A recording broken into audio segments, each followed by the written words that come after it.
तो हेलो दोस्तों, welcome back to my new video. सबसे पहले डिस्क्लेमर देना चाहूंगा कि इस वीडियो को प्योरली एजुकेशनल पर्पस के लिए ही रिकॉर्ड कर रहा हूं। मैं कोई भी बाई या सेल का रिकमेंडेशन इस वीडियो के माध्यम से मैं आप लोगों को नहीं दे रहा हूं। अब इस वोलेटाइल मार्केट में कुछ स्टॉक्स हैं जो अपने सपोर्ट लेवल को तोड़ते दिखाई दे रहे हैं, तो कुछ ऐसे भी स्टॉक्स हैं दोस्तों जो इंपॉर्टेंट सपोर्ट लेवल पे जबरदस्त बुलिश प्राइस एक्शन बनाने के रास्ते में है। तो आज इस वीडियो में हम लोग कुछ ऐसे स्टॉक्स के बारे में बात करेंगे जो सपोर्ट लेवल पे एक बुलिश प्राइस एक्शन बना रहे हैं। डिटेल वे में इन सारे स्टॉक्स का टेक्निकल ओवरव्यू भी मैं आप लोगों के साथ शेयर करूंगा। तो चलिए, पहला स्टॉक हमारे लिस्ट में आपके सामने है सेनको गोल्ड लिमिटेड। कंपनी इंडिया में अच्छा खासा बिजनेस कर रही है। मार्केट कैप 5,000 करोड़ का है। आपको पता होगा कि ज्वेलरी कंपनी है, ठीक है, ज्वेलरीज बनाती है। अब अभी करेंटली देखोगे तो आज ये 13.6% ऊपर उठा है, 329 के लेवल पे ट्रेड कर रहा है। अब कुछ लोग कहेंगे कि सर ये 13% आज ऊपर उठ गया, तब आप वीडियो कवर कर रहे हो। देखिए, आप ये जो मूव है ना, ये बहुत छोटा मूव है अगर आप इसके मेजर ओवरव्यू को जान लोगे तब, ठीक है। तो इसीलिए एक दिन के इंट्राडे के अप मूव में उतना ज्यादा आपको ये सोचने की जरूरत नहीं है कि ये स्टॉक हाथ से निकल गया, ठीक है। अभी आप इसके चार्ट को देखो, इसके मैं वैल्यूएशन के चार्ट को ओपन करता हूं, आपको दिखेगा कि बहुत जबरदस्त इनका अर्निंग बढ़ रहा है, जिसके चलते इनका पीई रेशियो अभी ऑल टाइम लो पे आ चुका है। मतलब 55 के आसपास एक समय था जब पी रेशियो चला गया था एक्सपैंड होके, एंड अब गिर के वो 10 के आसपास आ गया। इन्वेस्टर के सेक्शन पे आप नजर डालो तो एफ का होल्डिंग जो है वो 14% से गिर के 8.2% हो गया है। डीआई का होल्डिंग 8.4% से बढ़ के 12% हो गया। तो ओवरऑल मिक्स्ड है, ऐसा कुछ खास शेयर होल्डिंग में चेंज नहीं हुआ है जिसको मैं कवर करके ये बता सकूं कि नहीं यार ये तो बहुत पॉजिटिव डेटा दिख रहा है। वैसा कुछ डेटा इनके शेयर होल्डिंग में मुझे अभी नहीं दिख रहा है, ठीक है। अब चलिए मैं डायरेक्टली इनके टेक्निकल पार्ट को कवर करता हूं, तब आपको पता चलेगा कि क्यों मैंने इस स्टॉक को अपने वीडियो में इंक्लूड करा है।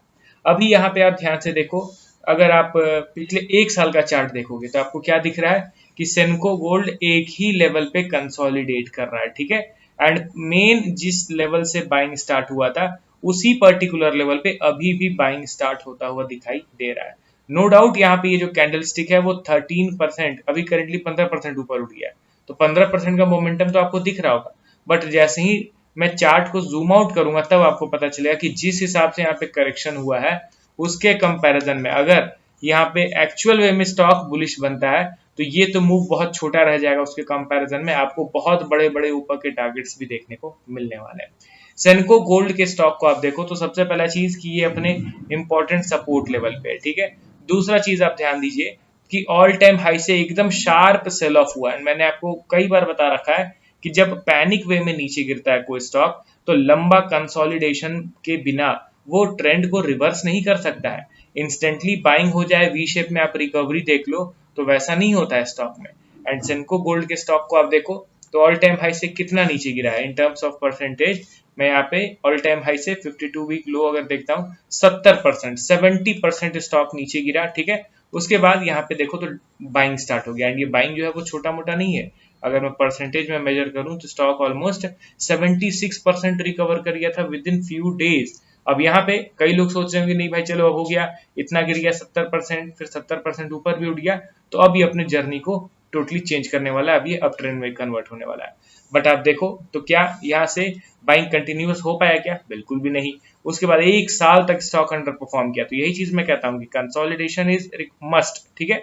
अब यहाँ पे आप ध्यान दीजिए कि अगेन इसी सपोर्ट लेवल पे फिर से बाइंग हैपनिंग हो रहा है।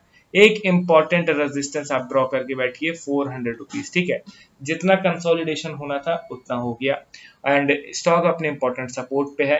अगर ये 400 के लेवल का ब्रेकआउट करता है विद इन फ्यू वीक्स तो बेशक स्टॉक का ट्रेंड बदल जाएगा एंड अच्छा खासा अप मूव हम लोग फिर एक्सपेक्ट करके चलेंगे इस पर्टिकुलर स्टॉक को लेके, ठीक है। तो चलिए, एक स्टॉक तो दिखा जिसमें बुलिशनेस का थोड़ा सा संकेत हम लोग को दिख रहा है, लिटिल बिट स्ट्रेंथ यहाँ पे बिल्डअप हो रहा है।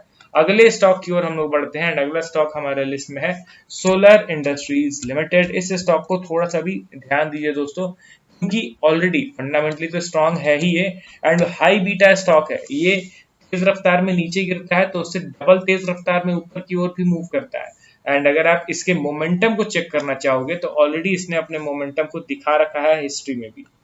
आप देखो तो 2022 से पहले 2021 में स्टॉक 1200 के लेवल पे ट्रेड करता था, एंड 1200 से ऊपर उठता उठता ये 18,000 के लेवल को ऑलमोस्ट टच कर चुका है। तो आप देख सकते हो किस हिसाब से शार्प बाइंग हुआ है। एंड दूसरा चीज कि देखिए, कोई स्टॉक कितना स्ट्रेच होगा वो कोई नहीं बता सकता है। जब तक मेजर सपोर्ट का ब्रेकडाउन नहीं हुआ है, स्टॉक को हम लोग फ्लो में बहने देंगे, हम लोग समझेंगे कि नहीं भाई स्ट्रेच हो रहा है, होते रहेगा, कोई दिक्कत नहीं। हाँ, जिस दिन अपने मेजर सपोर्ट का वो ब्रेकडाउन करेगा ना, उसके बाद मैं डिसेंट करेक्शन भी एक्सपेक्ट करके चलूंगा। अब कोई स्टॉक मान लीजिए यहाँ से यहाँ स्ट्रेच हो गया, तो आपको क्या लगता है ये स्ट्रेच हो गया दैट्स इट, अब ये नीचे गिरेगा? नहीं, ये तो आप नहीं डिफाइन कर सकते हो ना। कोई स्टॉक कितना स्ट्रेच हो सकता है, कहां से जाके करेक्शन हो सकता है, ये पहले से आप नहीं आइडेंटिफाई कर सकते हो। हाँ, बट एक समय आएगा, देखिए एक समय आएगा जब ये ओवर स्ट्रेच स्टॉक नीचे गिरेगा। बस फर्क ये है कि वो यहां से गिरे या फिर यहां से गिरे, ये चीज आपको उस समय ही करंट मार्केट प्राइस में एनालिसिस करना पड़ेगा, तब आप पता लगा पाओगे। कैसे पता लगाओगे? एक समय आएगा जब वो स्टॉक अपने मेजर सपोर्ट का ब्रेक डाउन कर देगा। जब ऐसा सिनेरियो क्रिएट होगा तब आप समझ जाना कि चलो भाई हो गया, जितना स्ट्रेच होना था हो गया, अब इसका थोड़ा सा बैड फेज आने वाला है। तो अभी सोलर इंडस्ट्रीज के स्टॉक को देखो तो नो डाउट ये ओवर स्ट्रेच हो गया है, बहुत ही लोअर लेवल से बहुत ज्यादा ऊपर मूव कर चुका है। स्टिल यहाँ पे मैं ये नहीं कहूंगा कि स्टॉक में अब वीकनेस आ गया, क्योंकि अभी तक किसी मेजर सपोर्ट का ब्रेकडाउन नहीं हुआ है। एंड अभी करंटली आप देखो तो यहाँ पे अनेक बार करेक्शन हुआ है, स्टॉक ऊपर उठा, कंसोलिडेट ऊपर, कंसोलिडेशन अगेन ऊपर, छोटा सा करेक्शन अगेन ऊपर, फिर अगेन अभी छोटा सा करेक्शन। ध्यान दीजिए यहाँ पे मल्टीपल टाइम सपोर्ट का क्रिएशन हुआ, एक भी सपोर्ट का ब्रेकडाउन नहीं हुआ है। एंड अभी ये दोबारा से अपने मेजर सपोर्ट पे ट्रेड कर रहा है। ध्यान रखिए कि अगर यहाँ से बाइंग स्टार्ट होता है तो फिर से ये बढ़ेगा न्यू ऑल टाइम हाई बनाने की ओर, और अगर इस बार ये सपोर्ट का ब्रेकडाउन करता है तो अब समझ जाइएगा कि समय समाप्त हो गया। जितना स्ट्रेच होना था, जितना कंटिन्यूस बाइंग होना था हो गया। अब ये अपने डाउन ट्रेंड में जाने वाला है एंड उसके बाद फर्दर लंबे कंसोलिडेशन में जाने वाला है। ठीक है, ये चीज मैं पहले से ही प्राइस बिहेवियर के जरिए आप लोगों को बता दे रहा हूँ। ठीक है, अब अगले और लास्ट स्टॉक की ओर हम लोग बढ़ते हैं। हमारे लिस्ट में है Computer Age Management Services Limited. Currently 0.93% की तेजी के साथ 668 के लेवल पे ट्रेड कर रहा है। डायरेक्टली अगर मैं इसके चार्ट को ओपन करूं तो आपको दिख जाएगा कि ये स्टॉक का इंपॉर्टेंट सपोर्ट मैंने ड्रॉ कर रखा है। ठीक है, एंड इस सपोर्ट लेवल पे प्रीवियस वीक एक स्ट्रॉन्ग क्लोजिंग मिला है, जो कि एक बुलिशनेस का संकेत देता है। ध्यान दीजिए कि यहाँ से स्टॉक नीचे गिरा, फिर शार्प बाइंग, फिर नीचे गिरा, फिर यहाँ पे बाइंग आपको दिख रहा है। अब यहाँ से अगर ये ऊपर उठता भी है तो मैक्स टू मैक्स मैं एक्सपेक्ट करूंगा कि 850 के लेवल पे जाए, एंड उसको वो फर्दर कंसोलिडेट करके ब्रेकआउट देता है तो फिर न्यू ऑल टाइम हाई का उम्मीद हम लोग लगा सकते हैं आराम से। तो अभी के टाइम पे यहाँ देखा जाए तो एक अच्छा खासा स्ट्रेंथ दिख रहा है कैम्स के स्टॉक में। अब स्टेप बाय स्टेप मैंने आप लोगों को एनालिसिस करके बता दिया। अब आप अपना पॉइंट ऑफ व्यू शेयर कीजिए कि आपको पर्सनली क्या लगता है इन तीनों में कौन सा स्टॉक अभी के टाइम पे बुलिश मूव दिखाने का पोटेंशियल रखता है। मिलता हूं नेक्स्ट वीडियो के साथ। Okay then, bye bye.